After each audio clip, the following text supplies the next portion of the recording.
તો વલસાડના વાપીમાં પણ ગાઢ ધુમ્મસ છવાયો છે। ધુમ્મસના કારણે થઈને વિઝિબિલિટી પણ શૂન્ય થઈ ગઈ છે। ત્યારે જીઆઈડીસી વિસ્તારમાં વાહન ચાલકો પણ અટવાયા છે।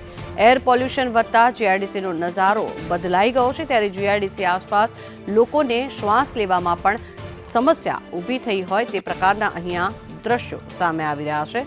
વલસાડના વાપી જીઆઈડીસીના આ દ્રશ્યો છે જે આપ જોઈ રહ્યા છો। હાલ ધુમ્મસના કારણે થઈને વિઝિબિલિટીમાં પણ ઘટાડો નોંધાયો છે, જેના કારણે વાહન ચાલકોને પણ હેડલાઇટ ચાલુ કરીને વાહન ચલાવવું પડે તેવી અહીંયા સ્થિતિ સર્જાઈ છે। સાથે જ ભારે હાલાકીનો પણ સામનો કરવો પડી રહ્યો છે। સાથે જ આસપાસના લોકોને શ્વાસ લેવામાં પણ સમસ્યા ઊભી થઈ રહી છે। ત્યારે આ દ્રશ્યો વલસાડના વાપીના કે જ્યાં ગાઢ ધુમ્મસ છવાયું છે। સતત એર પોલ્યુશન જે છે તેમાં વધારો થવાના કારણે થઈને જીઆઈડીસીનો નજારો અહીંયા બદલાયો છે। દિવસના સમયે પણ ધુમ્મસભર્યું વાતાવરણ હોવાના કારણે થઈને વાહન ચાલકોને પણ હેડલાઇન ચાલુ કરીને ગાડી ચલાવવી પડે તેવા પરિસ્થિતિ સર્જાઈ છે।